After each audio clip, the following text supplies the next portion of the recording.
My gravel lane blocked. Sharon slammed her door boots, grinding gravel while chains scraped the gate and paper snapped in the cold wind. With trucks idling behind her, Sharon held the notice high and read it aloud like the board owned the road and no one could challenge it. That easement agreement rested in my hand, a stamped page with a red ink header and a signature that looked wrong. A man behind me whispered, "Finally, someone fought back." Routine use can support a claim for a while, but the lane still sits inside the county record. The first time I met Sharon Vandell, she was standing in my driveway like she owned the place. Her arms were crossed. Her eyes were locked on the RV parked beside my barn. "You can't keep that parked there," she said. I leaned against the fender and wiped my hands on a rag. "Morning to you too." She didn't smile. "That vehicle violates the HOA aesthetic standards." I blinked once. "The what standards?" "The HOA rules," she said slowly, like she was explaining gravity to a child. I glanced around my property. 200 acres of pasture stretching out past the fence line. A red barn leaning just slightly left after 30 winters of wind. A gravel driveway my Uncle Walter poured with his own hands decades ago. Then I looked back at her. "You realize I'm not in your HOA, right?" For the first time since she arrived, she hesitated. What I pointed past the barn. "See that gravel lane running behind the fence?" She turned. It was the same narrow strip of gravel her neighborhood used every morning. Mail trucks, garbage trucks, school buses. Every one of them rolled across it. "That lane," I said, "calmly sits on my land." For a few seconds, the only sound was the wind pushing through the cedar trees. Sharon recovered quickly. "That road provides access to Larksoar Ridge." "I know. It's been used for over 20 years. I shrugged. "So was Walter's old tractor. Doesn't mean the neighbors owned it." Her jaw tightened. "You're interfering with community infrastructure." I couldn't help it. I laughed. "Ma'am," I said, "this is a driveway conversation, not a Senate hearing." Her eyes shifted back to the RV. "You'll receive formal notice." Then she turned and walked back toward the lane. Gravel crunched under her heels. I watched until she disappeared behind the cedar trees lining the road. For a moment, the property returned to its usual quiet. Wind in the grass, a hawk circling over the pasture, a distant engine humming somewhere on the highway. Then my phone buzzed. Beep. "Unknown number," I answered. "Hello," a man's voice came through. "Name's Alan, Vice President of the Larksoar Ridge HOA. Of course, and I heard you met Sharon. Hard to miss." A quiet chuckle. "She tends to start strong. That's a polite way to say it." He exhaled slowly. "She believes the access road belongs to the association. It doesn't." "I figured you might say that." Silence stretched for a moment. Then Alan spoke again. "Expect paperwork. Paperwork doesn't move property lines." Another pause. "I'll keep the board informed," he said. The call ended. I slipped the phone back into my pocket and looked across the pasture. Walter had always said land disputes never started loud. They started small. A complaint. A letter. A neighbor deciding something belonged to them. Standing there beside the barn, I realized something. The quiet life Walter built here might already be over, and Sharon Vandell clearly intended to start the war. Later that afternoon, I walked down the driveway to check the mailbox. The metal lid snapped shut as I opened it. Click inside sat a thick envelope. Certified mail. The return address read Larksoar Ridge HOA. I carried it back toward the barn and tore it open. A formal notice slid out, stamped in red. I read it slowly. 7 days. 7 days to stop obstructing the community access road. Failure to comply would result in legal action. The letter went on for 2 pages. HOA bylaws, community regulations, infrastructure responsibility. I read it twice. Then I started laughing again. Because the notice wasn't the worst part.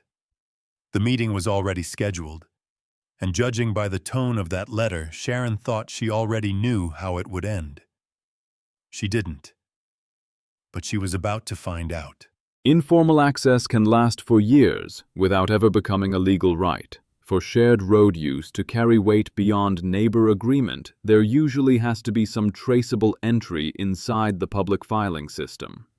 Without that documentation, even confident enforcement rests on uncertain ground, and questions about the lane often move toward a land title examination. 3 nights later, I walked into the HOA clubhouse wearing boots and a flannel shirt still dusted with sawdust. The room smelled like printer toner and fresh coffee. Fluorescent lights hummed overhead. Every head turned when I stepped inside.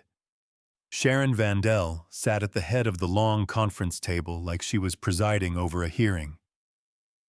Alan sat 2 chairs down from her. 5 other board members filled the rest of the seats. A stack of printed documents rested in front of Sharon. She tapped them lightly. "We're glad you decided to attend." I pulled out a chair. "You invited me." A few people shifted awkwardly. Sharon's acrylic nails clicked against the table. "The HOA has maintained the access road for decades." I sat down slowly. So one of the board members adjusted his glasses. Sharon leaned forward. "That establishes prescriptive easement rights."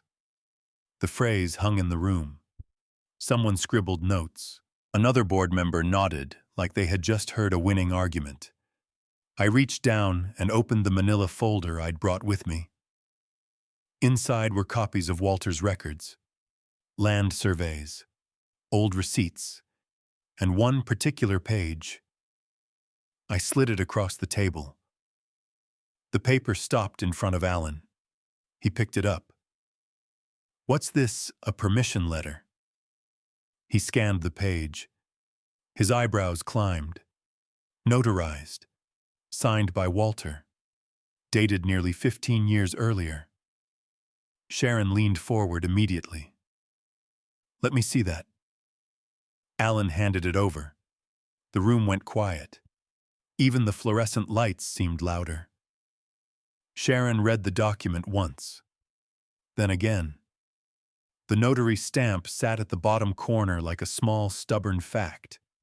She placed the paper back on the table. "That only proves temporary consent." I nodded. "Exactly." Her eyes narrowed. Temporary.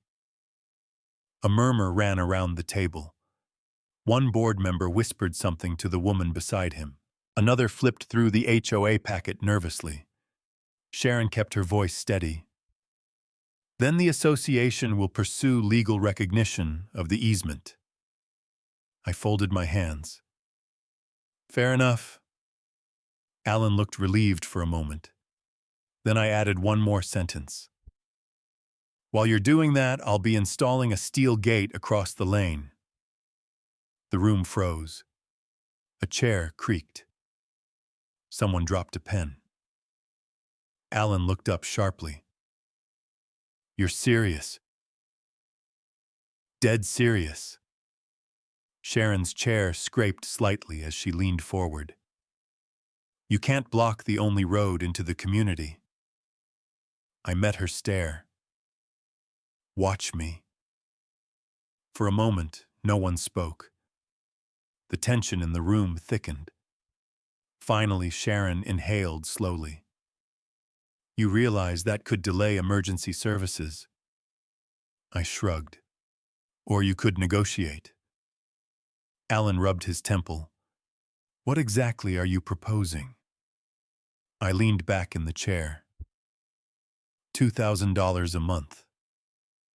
The words landed like a dropped wrench on concrete. A board member actually coughed. For access, I continued calmly. 24 hours. No interruptions. Sharon stared at me. You're extorting the neighborhood. No, I said. I'm charging rent. The silence stretched across the table. 10 seconds. Maybe longer. Somebody shifted in their chair. Another board member stared down at Walter's letter, like it had personally betrayed them. Alan finally cleared his throat. We'll discuss this privately. Sharon nodded once. The board will review the matter. The meeting dissolved almost immediately. Papers shuffled, chairs scraped. No one looked particularly comfortable anymore. I stood and gathered my folder. As I walked toward the door, Alan caught up beside me. Off the record, he said quietly, You planned that. I shrugged. My uncle gave you permission. He nodded slowly. Not ownership. The phrase hung between us. I stepped outside into the cool night air. The parking lot lights buzzed softly overhead. Crickets chirped in the grass along the sidewalk.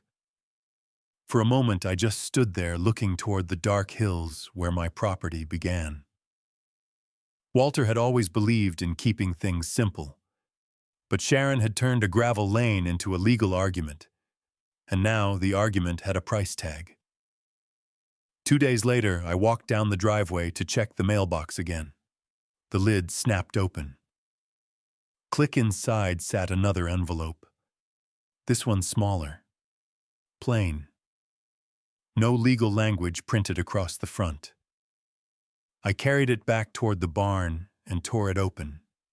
Inside was a single sheet. A check. $2,000.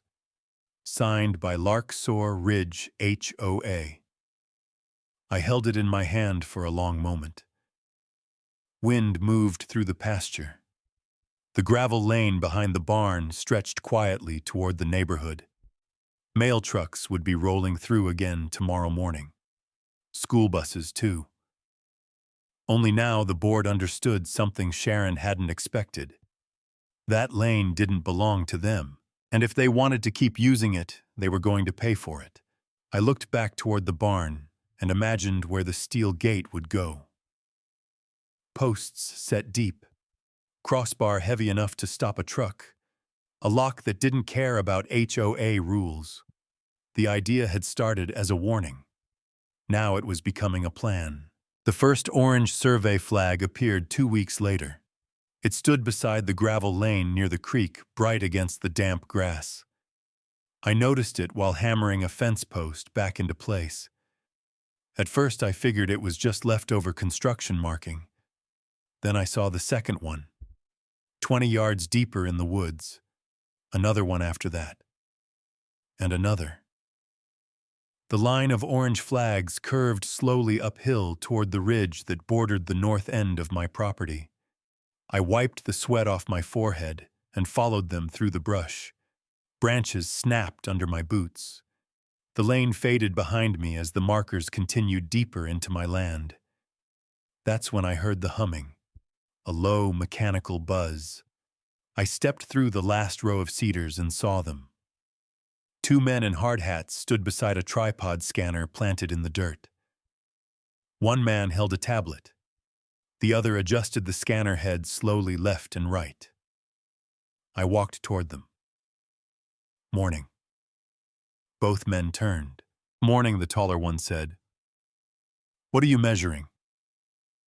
He glanced at the scanner. Alternate route feasibility. For who? Larksoar Ridge HOA. The words hung in the air. I folded my arms. You have permission to survey this parcel. The shorter man looked at his clipboard, then back at me. We were told the road falls under HOA jurisdiction. I pulled my phone out of my pocket. You've got 10 seconds. The tall one blinked. 10 seconds for what? To leave before I call the sheriff. For a second, nobody moved. Then the shorter man muttered something under his breath. They shut down the scanner. The tripod collapsed with a metallic click. Within a minute, they were loading the equipment back into their truck. No argument. No debate. The engine started. Gravel sprayed as the truck turned around and rolled down the lane. I stood there watching the dust settle between the trees. The flags remained, bright orange against the green grass, and something about them didn't sit right. Survey crews didn't show up without paperwork. Not on land this size. Not without permits. I pulled one of the flags out of the dirt. The metal stake slid free easily. Then I looked down the line of them disappearing into the woods. Whoever sent that crew believed they already had the right to be here. That was the part I couldn't ignore. The next morning I drove into town. The county recorder's office sat inside an old brick building that smelled permanently of paper and dust. A ceiling fan creaked slowly overhead. The clerk behind the counter looked up from her computer. "Morning." "Morning," I said. "I need the most recent filings connected to Larksour Ridge." She nodded. "Give me a minute." Her keyboard clattered quietly. A printer down the hall whirred. After a moment, she stood and returned with a stack of documents clipped together. Everything filed in the last 6 months. I took the folder and stepped to the reading table. Most of the pages were routine. Fence permits, landscape approvals, variance requests, HOA paperwork. Then one document stopped me cold. Easement agreement. Filed 3 months earlier. Granting permanent access rights across the southern portion of my property. My stomach tightened. I flipped to the signature page. There it was. Walter's name. I stared at it for a long time. My uncle's handwriting had always been distinctive. He'd shown it to me once when I helped him sign a land transfer years earlier. The W in Walter dipped twice. A sharp downward loop. Then another. But the signature on the easement dipped only once. Shallow. Smooth. Wrong.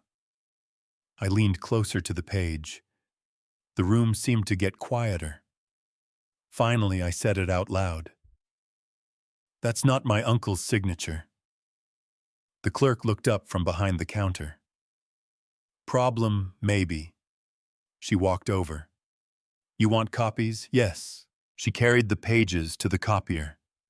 The machine warmed up with a soft hum. Then the first page slid through. Another page. Beep 5 copies stacked neatly in the tray. I gathered them slowly. The forged signature stared up from the paper like a bad joke. Someone hadn't just threatened my land. They had already filed paperwork claiming it. That meant someone believed the lie would hold up. Or worse, they believed no one would check. I slid the copies into my folder. The clerk watched me carefully. "You planning to contest it?" Something like that. Outside, the morning air felt colder than before. I sat in my truck for a moment, staring at the courthouse steps. Then I started the engine. There was only one place left to go. The sheriff's department sat 4 blocks away, because the forged document wasn't the worst part. Someone had already filed it. Detective Graves read the easement document twice before speaking. His office smelled like stale coffee and gun oil. A small desk fan pushed warm air around the room, rattling softly against a stack of folders. He turned the page again. "You're saying the HOA filed this?" "Yes." And the signature's fake, yes. Graves leaned back in his chair. That's felony territory. I nodded. That's what I thought. He tapped the page with his pen. The forged signature sat there in black ink, pretending to be Walter's handwriting. If we confirm forgery, Graves said this becomes criminal fraud. The words landed heavier than anything Sharon had said at the clubhouse. For a moment, the office was quiet. The fan rattled again. Then Graves folded the document carefully. I'll pay your HOA a visit. The next afternoon, 2 deputies walked into the Larksour Ridge clubhouse, subpoena in hand. I watched from across the street near the mailbox cluster where residents picked up their mail. The clubhouse looked the same as it had the night of the board meeting. White siding, wide porch, a wooden sign that read, Larksour Ridge Association. The deputies walked straight to the door. One of them knocked. Knock, Sharon opened it. Her voice carried across the parking lot. Excuse me, what is this about? One deputy held up the paperwork. Official documents. The other deputy stepped forward. We're serving a subpoena connected to a property filing. Sharon tried to block the doorway. This is a private HOA facility. The deputy didn't raise his voice. Ma'am, this paperwork has been filed with the county. He stepped past her. The door swung open wider. Inside the boardroom, lights flickered on. Neighbors started appearing along the sidewalk. A man walking his dog slowed down. 2 women stepped out of the community mailbox area. Whispers began spreading quietly. What's happening, police? Something about the HOA. I stayed where I was, leaning against my truck. A woman in a faded yoga jacket walked over. She studied my face for a moment. You're Walter's nephew, right? Yes. She lowered her voice. They told us you were trying to extort the HOA. I reached into my jacket and pulled out the copied easement document. The same one Graves had just read. I held it up. This is what they filed. She stared at the page. Her eyes moved slowly down to the signature. Her expression changed immediately. That can't be real. Oh, I said quietly. It is. She looked back toward the clubhouse. Through the open door, we could see the deputies talking with the board. Papers spread across the conference table. The scene inside looked tense. Neighbors gathered along the sidewalk. A few more residents drifted over. The whispers grew louder. What's going on? Forgery is the HOA in trouble. No one seemed sure. But the quiet certainty Sharon had carried around for weeks was gone, and everyone could feel it. One deputy eventually stepped back outside holding a file folder. The subpoena paperwork remained inside. Official. Stamped. Filed. An irreversible step. Later that evening, my phone buzzed while I was in the workshop. I had a cedar plank clamped to the table saw when the screen lit up. Beep, Detective Graves, I answered. Yeah. We traced the filing. I set the plank down. To who? The HOA's legal counsel. I leaned against the workbench. A name had already formed in my head. William Clean. Graves didn't hesitate. Correct. I exhaled slowly. Clean had been the lawyer Sharon mentioned during the board meeting. The man supposedly responsible for legal recognition of the easement. And we're opening a criminal case, Graves continued. This isn't a zoning dispute anymore. The words echoed in the quiet workshop. Outside the barn door, the gravel lane sat empty. The sun was setting behind the ridge. Cedar trees swayed gently in the evening wind. For weeks, Sharon had spoken like the HOA already owned that lane, like the land dispute was a formality. Now the paperwork she relied on had become evidence, evidence with a badge attached to it. I stepped outside the workshop and looked toward the road. The gravel lane stretched quietly across the pasture toward the neighborhood entrance. Mail trucks would pass again tomorrow. Garbage trucks, too. But something had changed. The power balance had tilted. For the first time since Sharon walked into my driveway, the fight had moved somewhere she couldn't control, into the hands of the law. But the investigation was only getting started. And if the forged easement led back to the HOA board, this road war was about to get a lot bigger. By the time I walked into the Larksour Ridge clubhouse, the room was already full. Rows of folding chairs stretched almost to the back wall. Neighbors stood along the sides. A few people crowded the doorway just to hear what was coming. The place didn't feel anything like the last board meeting. Back then, it had been quiet, controlled. Tonight it felt like a courtroom without a judge. Alan stood at the front beside a whiteboard. A stack of documents sat on the table near his elbow. When he saw me, he gave a short nod. "Thanks for coming." I figured people deserved the truth. The chatter in the room dropped another notch. A woman near the door leaned toward the person beside her and whispered, "That's Walter's nephew." I walked slowly down the center aisle. The board table stood where it always had. 7 chairs behind it. 6 were occupied. 1 sat empty. I looked at the nameplate in front of it. Sharon Vandal, President. Someone behind me leaned forward and spoke quietly. She resigned yesterday. I turned my head a little. "You sure board email went out this morning?" That moved through the room faster than Alan ever could have. A soft ripple of voices spread from row to row, then died when Alan cleared his throat. He put one hand on the table. "As you all know, recent legal developments have raised questions about the HOA's past decisions." A woman near the back raised her hand halfway, then gave up waiting. "What kind of questions?" her voice carried across the room. I stepped forward, pulled a copy of the easement from my folder, and laid it on the table. The kind involving forged easements. That hit harder than I expected. Murmurs moved through the chairs all at once. A man in the second row sat up straighter. Someone near the wall said, "What?" under their breath.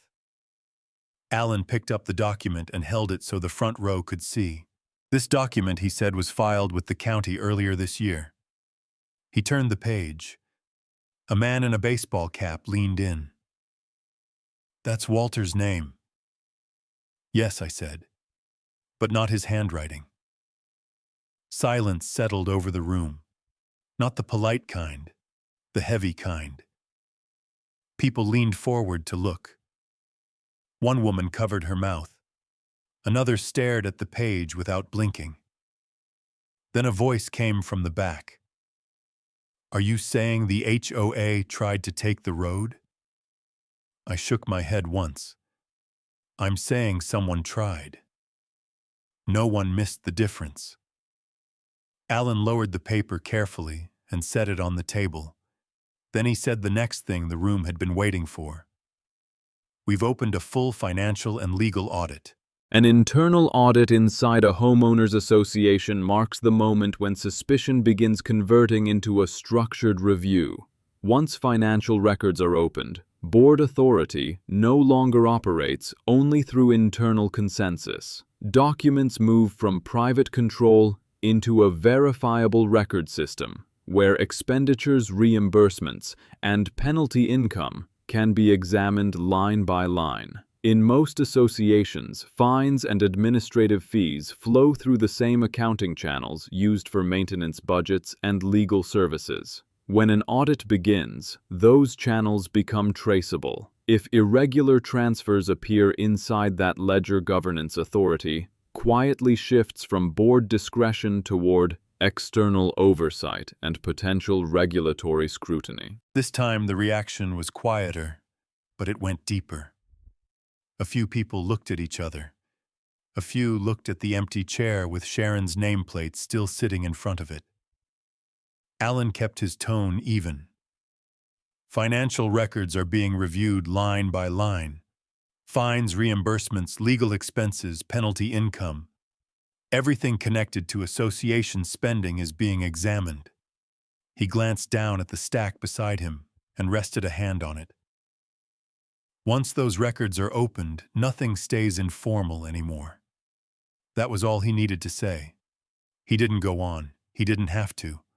The point had landed. A murmur rolled through the crowd again. Not confusion this time. Calculation. Another resident raised his hand. What about the fines we've been paying? Alan looked down at the board table, then back up. That's part of the audit. The room shifted. You could feel it happen. People started remembering things at the same time. Old letters, old notices, checks they had written, because it seemed easier than fighting. Joe, the retired firefighter, leaned forward from the third row. I got fined $300 for putting my flagpole too close to the sidewalk. A woman beside him spoke up immediately. I paid $200 for the wrong mulch color. Someone near the wall added I got a violation notice for leaving my garage door open. Then another voice. And I got one over trash cans. Another, mailbox paint. Another, holiday decorations. The stories started piling up faster than Alan could answer them. He raised both hands. We're going to review every penalty issued over the last 5 years. Someone in the back gave a short, bitter laugh. 5 years. Joe shook his head slowly. That's a lot of fines. Alan reached down and lifted a thick binder from the table.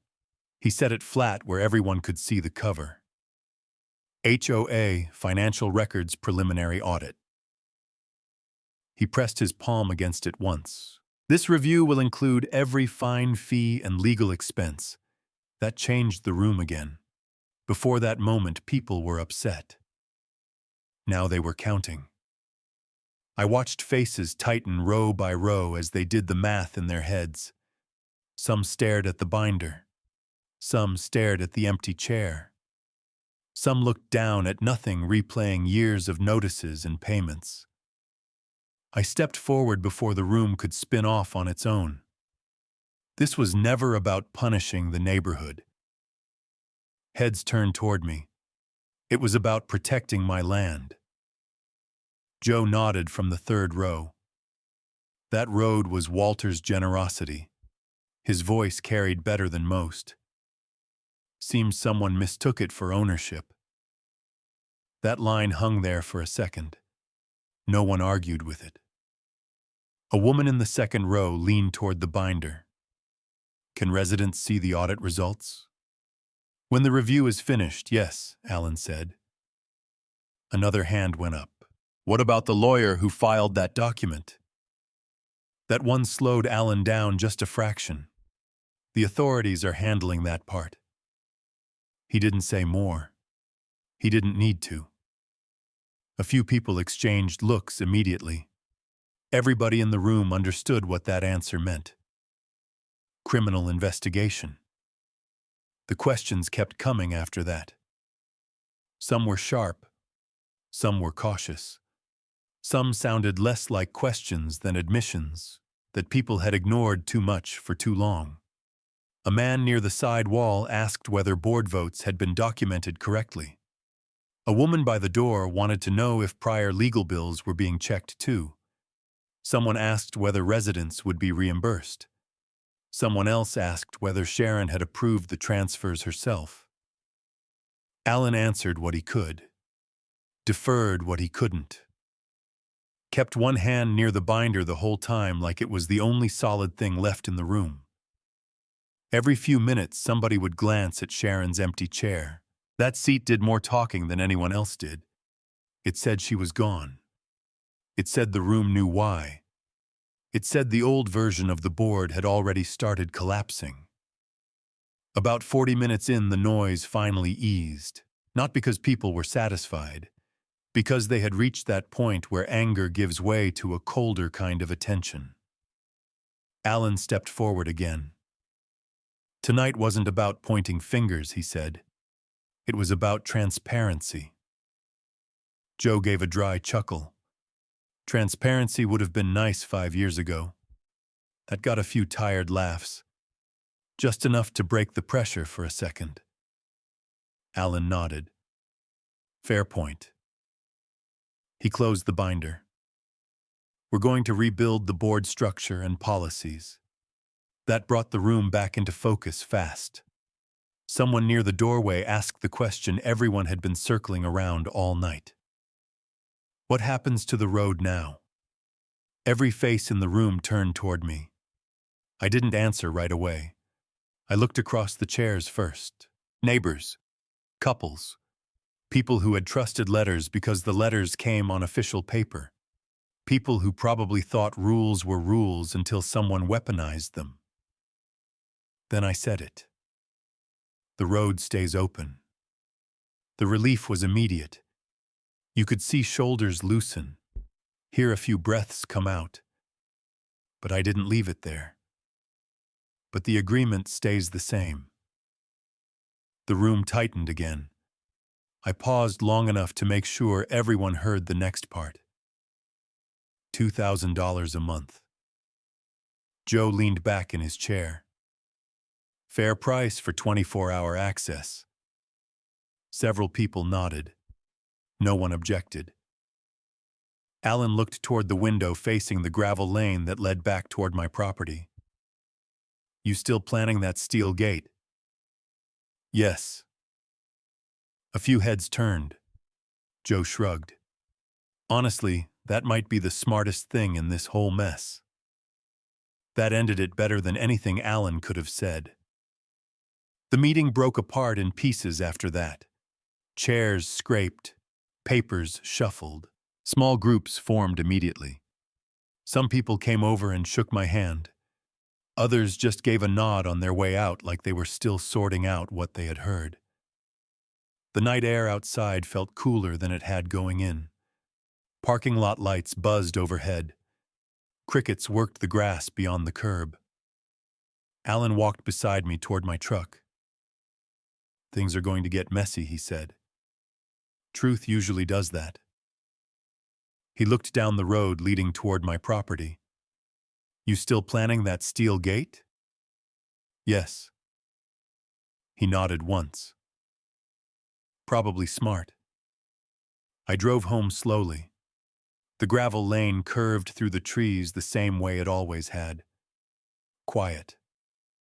Unchanged. The same cedar shadows.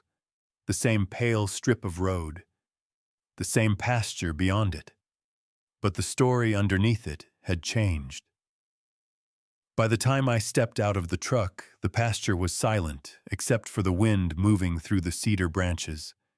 I stood there a moment and looked down the lane toward the neighborhood. The audit Alan had announced was already in motion. And if those financial records told the full story, this fight was no longer just about a road. Someone in that HOA had been moving a lot more than gravel. The audit meeting happened 2 weeks later. This time, the clubhouse felt less like a neighborhood gathering and more like a courtroom. Rows of chairs filled the room again. But tonight, the focus wasn't the road. It was the money. A forensic accountant stood beside a projector screen at the front of the room. He wore a gray suit and thin glasses and looked like someone who preferred numbers over people. Alan stood near him, arms folded. The accountant clicked the remote. A spreadsheet filled the screen. Columns of numbers stretched across the projection. All HOA financial activity from the past 5 years, the accountant said. Rows appeared beneath the headers. Payments, transfers, maintenance costs, legal expenses. A quiet murmur spread through the room. The accountant clicked again. Another section appeared. One column caught my eye. Administrative reimbursements. The accountant zoomed in. These payments were authorized by the previous board president. Someone near the back said quietly, "Sharon." The accountant nodded. Another slide appeared. This one wasn't neat. It showed bank transfers. Large ones. 5 digits. Some 6. A woman in the second row gasped. "Those accounts aren't HOA accounts." The accountant adjusted his glasses.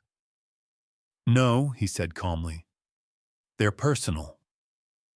The room erupted. People stood. Voices overlapped. "What, you're kidding? That's our dues." Alan stepped forward quickly. "Please sit down." His voice cut through the noise. Reluctantly, people returned to their chairs. Alan pointed toward the screen. "Every questionable payment will be investigated." The accountant nodded. "These transfers appear connected to administrative reimbursements and legal expenses." Joe, the retired firefighter, leaned forward from the third row. "All those fines," the accountant didn't hesitate. "They funded this." The words hit the room like a dropped hammer. For a moment, no one spoke. Then the anger came. Residents began talking again, some loudly, some quietly. A man near the wall shook his head. "My wife got fined for leaving trash cans out too long." Another woman raised her voice. "I paid $300 over mailbox paint." Joe stood slowly. "You didn't just abuse authority," he said. He pointed at the screen. "You billed people for it." The phrase hung in the air. Several people nodded. Alan wrote something on the whiteboard. "Reimbursement requests. If anyone believes they were fined improperly," he said, "file a claim tonight." Hands started rising immediately, one after another. Nearly 70 residents filled out forms before the meeting ended. Some looked relieved. Others looked furious. But the silence that had protected Sharon's decisions for years had finally cracked. And the numbers on that screen had done most of the talking. By the time the meeting ended, the parking lot was nearly empty. Most people had gone home carrying copies of the reimbursement forms. Joe shook my hand on the way out. Walter would have hated seeing that board run like that. I nodded. Walter believed neighbors should trust each other. Joe chuckled. "Seems someone turned that trust into a revenue stream." I stepped outside into the cool night air. The sky was clear. The gravel road leading toward my property looked calm under the moonlight. But calm didn't last long. Around 11 that night, my phone buzzed. Beep motion alert. Trail camera. I opened the app immediately. A grainy black and white video appeared on the screen. The camera pointed directly at the steel gate I had installed across the lane. A sedan sat parked beside it. Headlights off. The driver door opened. A man stepped out. He held something long in his hand. Metal pipe. He walked toward the gate, straight toward the lock. I leaned closer to the screen. The man looked around quickly. Then he lifted the pipe. The gate rattled once. Before he could swing again, the floodlights snapped on. Bright white light flooded the lane. The man froze. I was already stepping onto the porch. "Evening." My voice carried across the gravel. The man spun around. For a split second, we stared at each other. Then he ran. He jumped back into the sedan. The engine roared to life. Gravel sprayed behind the tires as the car sped down the lane toward the highway. The dust took a long time to settle. I walked down to the gate and checked the lock. Still intact. Still closed. I pulled my phone out again and replayed the footage. License plate barely visible, but enough to try. I forwarded the video to Detective Graves. The message sent instantly. The screen showed one word beneath the clip. Sent. 15 minutes later, my phone buzzed again. A reply from Graves. The message appeared beneath it. We'll run the plates. But whoever sent him just made things worse. I stood there for a moment staring down the lane. Wind moved softly through the cedar trees. The gate creaked slightly in the breeze. The road had started this whole mess. But now the road wasn't the only thing under investigation. Someone had just crossed another line, and Detective Graves had the footage to prove it. The courthouse filled early the morning. Sharon Vandell entered her plea hearing. By the time I arrived, the hallway outside the courtroom was already crowded. Reporters leaned against the wall with notepads ready. A camera crew adjusted a tripod near the window. Someone whispered into a phone, quietly describing the scene. Inside the courtroom, several residents from Larksour Ridge had already taken seats. I recognized Alan near the center row. Joe sat beside him, arms folded, his firefighter jacket draped over the back of the chair. I stepped inside and took a seat near the aisle. From there, I could see the evidence table clearly. Stacks of folders waited under the bright courtroom lights, each one thick, each one holding pieces of the story that had started with a gravel lane behind my barn. For a moment, no one spoke. Then the side door opened. Sharon Vandell walked in. She wore a dark navy suit. The confident posture she once carried around the HOA boardroom was gone. Her shoulders were stiff. Her eyes stayed fixed on the floor. The woman who once stood in my driveway issuing orders now avoided looking at anyone in the room. The courtroom doors closed quietly behind her. A moment later, the judge entered. Everyone stood.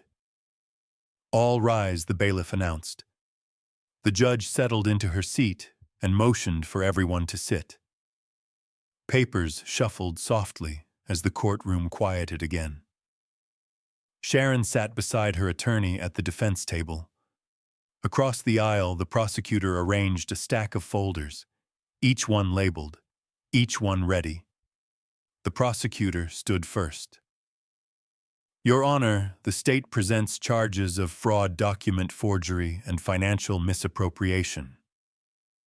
The room remained silent. He walked toward the evidence table. One by one, the folders slid onto the surface, pressed flat beneath the bright courtroom lights. The prosecutor opened the first file. Inside was the document that started everything, the forged easement. He lifted it carefully. This document, he said, was submitted to the county registry earlier this year. He paused briefly. It granted permanent access rights across property belonging to Mr. Walter Hale. Several residents shifted in their seats. Walter's name still carried weight in that community. The prosecutor continued. The signature attached to this document was later confirmed to be fraudulent. A murmur moved quietly through the gallery. The judge raised a hand. Order. The room settled again. The prosecutor placed the easement back on the table. Then he opened the second folder. Bank records. He turned a few pages and faced the judge again. These financial transfers occurred during the defendant's tenure as HOA president. The projector screen behind him flickered to life. A spreadsheet appeared. Rows of transactions filled the screen. Dates, amounts, account numbers. A woman sitting behind me gasped softly. The prosecutor pointed toward the highlighted column. Funds collected through HOA fines and administrative penalties were redirected to accounts under the defendant's control. Another ripple moved through the courtroom. Joe leaned forward beside Alan. Neither of them spoke, but both of them were staring at the screen. The prosecutor spoke again. These transfers occurred repeatedly over a 5-year period. He flipped another page, and were disguised as administrative reimbursements. The judge looked down at the documents carefully. Then she turned her attention toward the defense table. Sharon's attorney leaned toward her. They whispered quietly. 10 seconds, maybe 15. Sharon nodded once. The courtroom lights hummed softly above us. Every person in the room seemed to be waiting for the same moment. The judge finally spoke. Ms. Vandell, how do you plead? Sharon did not answer immediately. She stared down at the table. The silence stretched. Someone in the back row shifted in their seat. A reporter uncapped a pen. Across the room, the evidence folders sat in neat stacks, pressed flat beneath the courtroom lights.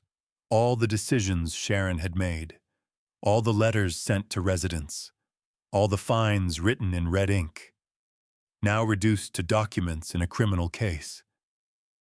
Sharon slowly raised her head. Her voice was barely audible. Guilty. The word hung in the air. No one moved. For several seconds, the courtroom stayed completely silent. It was the kind of silence that only happens when everyone understands something final has just happened. The judge nodded once.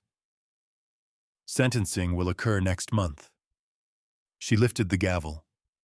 The sound echoed sharply across the courtroom. Just like that, the hearing ended. People began standing. Chairs scraped quietly across the floor. Reporters hurried toward the hallway to file their stories. Sharon remained seated for a moment, before deputies approached her. They spoke quietly, then guided her toward the side door. She still avoided looking at anyone. I watched her leave the room. The same woman who once tried to claim my land with a forged document was now leaving a courtroom after pleading guilty. The power she once held inside the HOA boardroom had collapsed in a matter of minutes. Outside the courthouse, the air felt cooler.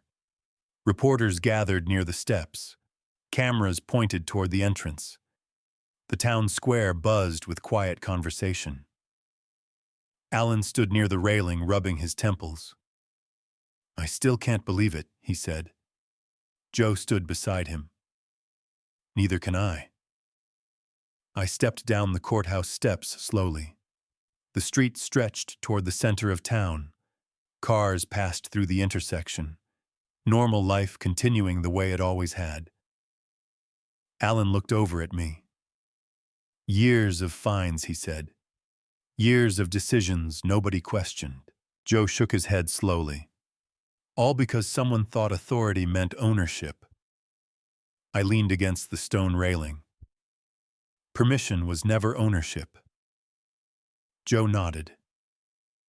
That road was Walter's generosity, and kindness isn't ownership either. Alan exhaled slowly. At least the truth came out. For a moment, none of us spoke.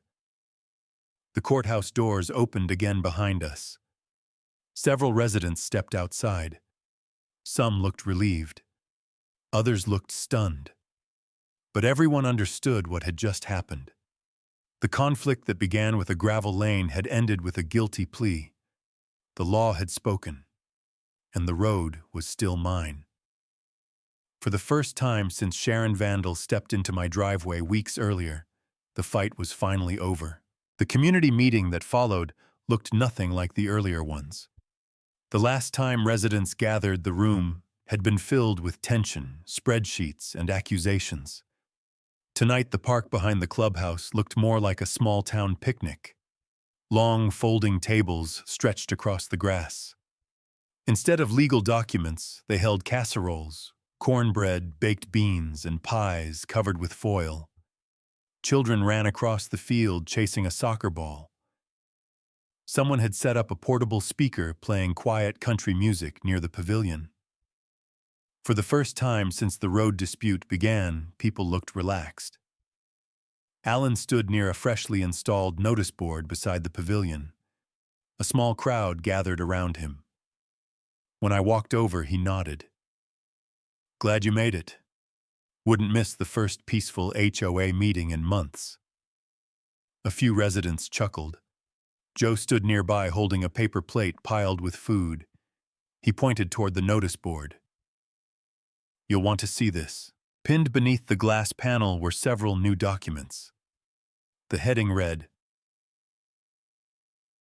Larksoar Ridge, HOA Amended Charter. Alan tapped the board lightly. "The charter has officially been updated."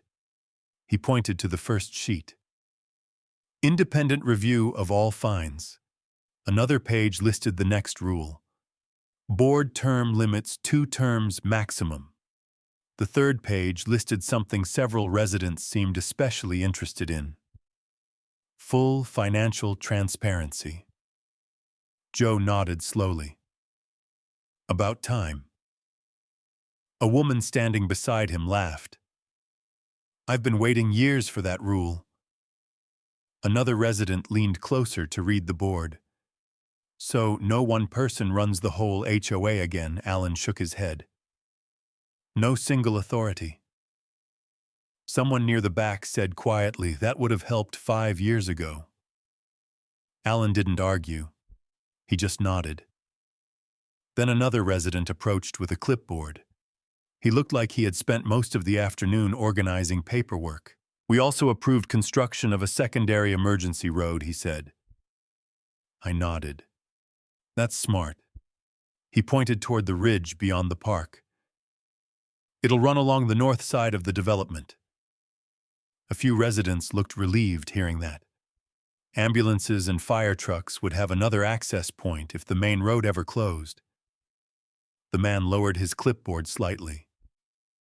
"But the private lane stays yours." I smiled. That was never negotiable. Joe chuckled. "Fair enough." The meeting itself didn't last long. Most of the real conversation happened afterward. Neighbors talked. Kids ran across the grass. Someone passed around homemade lemonade. The mood felt lighter than anything I'd seen since moving onto Walter's land. The road dispute had forced the community to look at itself, and apparently they had learned something from it. Later that afternoon, Alan asked if I had a few minutes. We walked toward his truck, parked near the clubhouse entrance. "Mind taking a quick drive?" he asked. "Sure." A few minutes later, we were rolling down the gravel road that connected the neighborhood to my property. The same road that had started everything. Dust lifted softly behind the tires. When we reached the bend near my barn, Alan slowed the truck. A new sign stood beside the road. Fresh white paint, clean black lettering. He parked the truck. We stepped out. The sign read, "Private Access Easement by Agreement." Alan stepped back and studied it for a moment. "You know," he said, "this place feels different now. How so?" He looked toward the neighborhood entrance. Less like a gated kingdom. Wind moved softly through the cedar trees lining the lane. The gravel road stretched quietly across the pasture the way it always had. But the meaning behind it had changed. "Respect travels both directions," I said. Alan nodded slowly. "That's something the board finally understands." Joe's truck passed by a few minutes later. He slowed just long enough to wave through the window. Then he continued down the lane toward the neighborhood. Life returning to normal. Alan walked back toward his truck. "I should get back to the meeting," he said. "You're basically running the place now." He laughed. Temporarily. Then he paused. "You ever think about joining the board?" I shook my head immediately. "No chance." "Why not?" I looked down the gravel road again. "Because I like being the neighbor who doesn't need permission to cross his own land." Alan grinned. "Fair point." He climbed back into his truck. A moment later, the engine started. Dust followed the vehicle as it disappeared down the lane. The afternoon grew quieter after that. I walked back toward the barn. The pasture stretched wide under the late sun. Cedar shadows moved slowly across the grass. Near the edge of the lane, the steel gate stood exactly where I had installed it weeks earlier. Heavy posts, thick crossbar, the lock still secured in place. But now the gate meant something different. It wasn't a line in a fight anymore. It was simply a boundary everyone understood. I rested my hand against the metal bar. For weeks, the road behind my barn had been the center of a legal war. Letters, meetings, investigations, courtrooms. Now the lane was quiet again. Wind rustled through the cedar branches. A hawk circled above the pasture. Walter used to stand here sometimes at sunset, watching the road the same way I was now. Back then, the lane had simply been a path neighbors used with his permission. Nothing more complicated than that. I looked down the gravel road one more time. The new sign stood at the entrance. The HOA rules had changed. The community had changed. And the road behind the barn finally felt like Walter's land again. Not contested, not threatened, just quiet. The way it was always meant to be. Late sunlight rested on the steel gate beside the quiet gravel lane, and the new private access easement by agreement sign stood posted where everyone could see it. The community decision board remained displayed at the park, a reminder that the forged record had been corrected and that neighbors had chosen accountability over silence. Justice isn't loud, it's steady. Sometimes it's a gate that finally closes a notice posted in daylight, and a community learning that respect travels both directions. And maybe that's why the lane felt different now, because someone finally fought back and the truth had room to breathe again. Situations like this usually start with an assumption. Nobody has tested in writing. Over time, routine access can begin to feel permanent, and confidence can start to look like guarantee. But property systems do not rely on familiarity alone. They hold their shape through document rights, formal review, and records that can survive after memory pressure and personality fail.